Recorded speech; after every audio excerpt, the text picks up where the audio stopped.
ఇప్పుడు రాష్ట్రంలో ఎక్కువగా చర్చించుకుంటున్న మాట ఏదైనా ఉందంటే, ఈ రాష్ట్ర ప్రజలు ఎక్కువగా చర్చించుకున్న మాట ఏదైనా ఉన్నది అని అంటే కనుక అది మాత్రం ఒకవేళ ప్రభుత్వం మారితే, జగన్మోహన్ రెడ్డి గెలిస్తే, వైసీపీ పార్టీ అధికారంలోకి వస్తే అనే దాని మీద ఎక్కువ చర్చ జరుగుతుంది. ఇప్పుడు ఎందుకు వచ్చింది ఆ చర్చ అంటే, ఏదైతే వైఎస్ఆర్సీపీ పార్టీ మంత్రుల మీద, ఎమ్మెల్యేల మీద దాడులు ఏవైతే జరుగుతున్నాయో ఈ దాడులను ఉద్దేశించి చాలా మంది మాట్లాడుకుంటున్నారండి. చాలా రకాలుగా మాట్లాడుకున్నారు. రే, ఇప్పుడు వీళ్ళు అధికారంలో ఉన్నారు కాబట్టి వీళ్ళు ఏం చేసినా సరే చెల్లుబాటు అవుతుంది. ఒకవేళ అధికారం మారితే ఎలా ఉండబోతుంది అనే దాని మీద చర్చించుకుంటున్నారు. ఖచ్చితంగా దీని మీద కొంతమంది కొన్ని రకాల మాటలు మాట్లాడారు.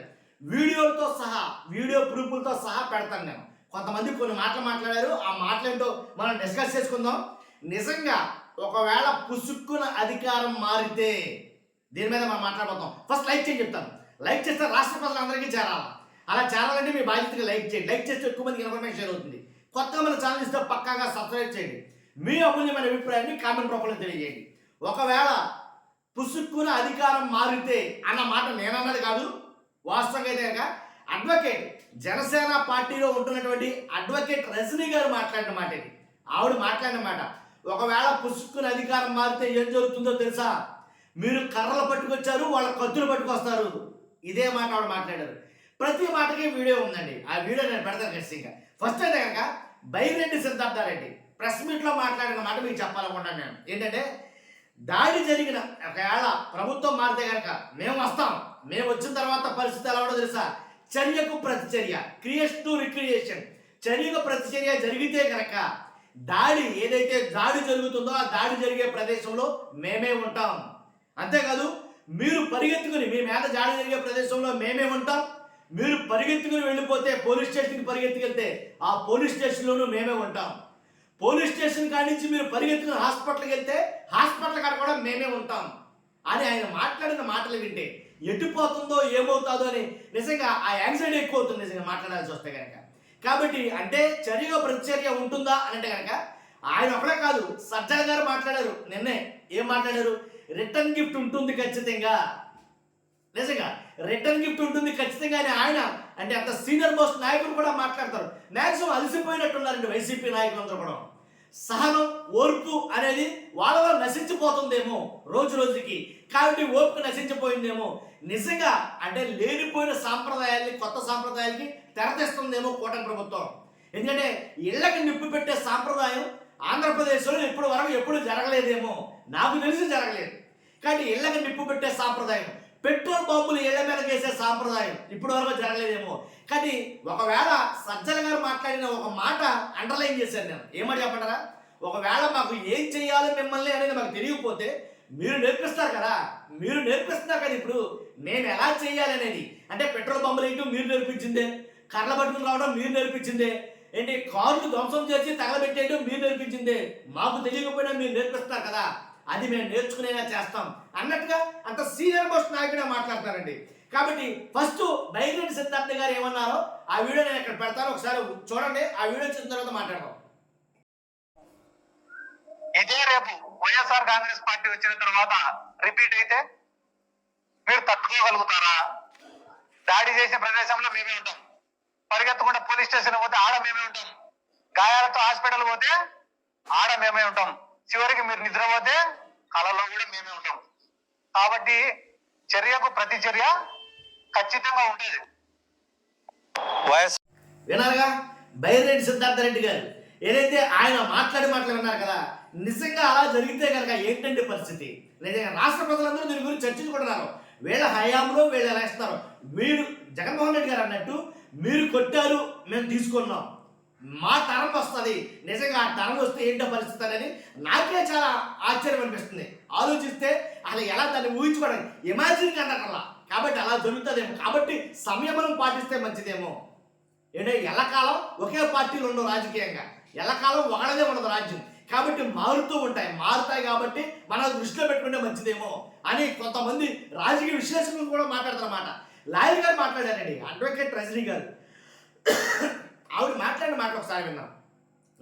అడ్వకేట్ రజనీ గారు మాట్లాడినటువంటి మాట మనం విందాం ఒకసారి. కచ్చే ఆ వీడియో కూడా పెడతాను, ఒకసారి చూస్తాను. తప్పకపోతే కదా మనం అడగాలి. ఆయన చెప్పేసినాడు కదా, మీడియాను పిలిపించి ఆయనే చెప్పాడు అన్న మాటకి అది కూడా మీరు రెచ్చగొట్టి అన్నారని. మళ్ళీ ఇప్పుడు ఎందుకు మొట్టడి చేస్తున్నారు? ఏం చెప్పాలి మీకు క్షమాపణ? అప్పుడు చెప్పింది కాక మళ్ళీ ఇంకోసారి చెప్పాలా? లేకపోతే చంద్రబాబు గారి ఇంటికి వెళ్ళి చెప్పాలా? తప్పు జరిగింది, క్షమాపణ చెప్పానక కర్రలు తీసుకొని రోడ్ల మీదకి వచ్చే సంస్కృతి ఎప్పుడు నేర్చుకున్నారు? ఇది తప్పు కదా, దీని మీద కదా కేసు కట్టాలా? ఫస్ట్ మీరు కదా రాళ్ళేసింది కార్ల మీదకి, మీరు కదా బూతులు తిట్టింది, తర్వాత కదా బయటకు వచ్చి ఆయన ఒక్క మాట మాట్లాడాడు. వాళ్ళ వర్గం ఏమన్నా కర్రలు తీసుకొని వచ్చారా, కత్తులు తీసుకొని వచ్చారా? కొత్త విష సంస్కృతి అలవాటు చేయకండి. పుసిక్కిన ప్రభుత్వం మారింది అనుకోండి, మన కర్రలతో వచ్చాం, వాడు కత్తులతో వస్తాడు. మన రోడ్ల మీద నడిపించాం, వాళ్ళు రోడ్ల మీద తన్ను కూడా తీసుకుపోతాడు. అరే ల్యాండ్ ఆర్డర్ ని మీరు బ్రీచ్ చేసి పడేస్తారేంటి? మీరు నాయకులకి ఎవరికి ఎక్కువ? చట్టం దృష్టిలో అందరూ సమానమే కదా. పెట్టాల్సిన సెక్షన్లు పెట్టాలి, తీసుకువెళ్ళవలసిన పోలీసులు మాత్రమే తీసుకువెళ్ళాలి. కర్రలు కూడా పోలీసుల చేతుల్లోనే ఉండాలి. ఏ సాధారణ పౌరుడి చేతుల్లో కర్ర ఉన్నా సరే అది కేసే. ఆ మాదిరిగా మీరు ఎన్టీ రామారావు గారి విగ్రహం దగ్గర కర్రలు పట్టుకుని ఉంచున్న ప్రతి ఒక్కడి మీద కేసు కట్టాలి. మీరు పెంచుకోండి, బందోబస్తు విజయవాడ నుంచి తెప్పించుకోండి, పోలీసులు పెట్టుకోండి. మీరు కర్రలు పట్టుకున్నారేంటి? అది ల్యాండ్ ఆర్డర్ కి విరుద్ధం సార్. యాజ్ అన్ అడ్వకేట్ గా నా ఓపెన్ స్టేట్మెంట్, దీనికి నా పార్టీలకి ఎటువంటి సంబంధం లేదు. విన్నారుగా ఎంత చక్కగా వివరించారు లాయర్ గారు. కాబట్టి జరుగుతున్నది ఇదే కనుక రిపీట్ అయితే కనుక చెప్పాను కదా, మీరు కర్రలతో వచ్చారు, వాళ్ళ కత్తులతో వస్తారేమో. మీరు పెట్రోల్ బాంబులు వేస్తారో, వాళ్ళు నిజమైన బాంబులు వేయొచ్చేమో, ఎవరు తెచ్చొచ్చు, ఎలా మారుతుంది అనేది రాజకీయం. కాబట్టి రాజకీయాన్ని రాజకీయంగానే చూడండి. దాడులు, హింసాత్మక ఘటనలు ప్రేరేపించడం కరెక్ట్ కాదు అనేది నా ఉద్దేశం. కాబట్టి అంతేకాదు, సజ్జల గారు మాట్లాడినట్టు రిటర్న్ గిఫ్ట్ ఉంటుందా అంటే కనుక ఖచ్చితంగా ఉండాలా అంటే కనుక వైఎస్ఆర్సీపీ నాయకులందరూ కోరుకునేది అదేనేమో. ఎందుకంటే చాలా కొన్ని వీడియోలో కామెంట్లో చూశాను నేను. కాబట్టి నేను గతంలో ఒక వీడియో చేశాను ఏంటంటే, నిజంగా కూటమి నాయకులు ఎవరైతే ఉన్నారో వాళ్ళందరూ కూడా లాస్ట్గా నేను చెప్తున్నమాట, నిజంగా మొక్కుకోండి. మీరు మీ ఇష్టదైవాల్ని మొక్కుకోండి. ఏమని చెప్పమంటారా? జగన్మోహన్ రెడ్డి గారు అధికారంలోకి రాకూడదని, జగన్మోహన్ రెడ్డి గారు వైఎస్ఆర్సీపీ పార్టీ గెలవకూడదని, నిజంగా బై ఛాన్స్ ఒకవేళ తేడా జరిగి కనుక అధికారంలోకి వస్తే కనుక ఇంతకీ ఇంత ఇస్తాడేమో అనే అనుమానం కూడా కలుగుతుంది నిజంగా. కాబట్టి ఆయన ఆల్రెడీ కొన్ని హింట్లైన్ ఇచ్చాడు జగన్మోహన్ రెడ్డి గారు.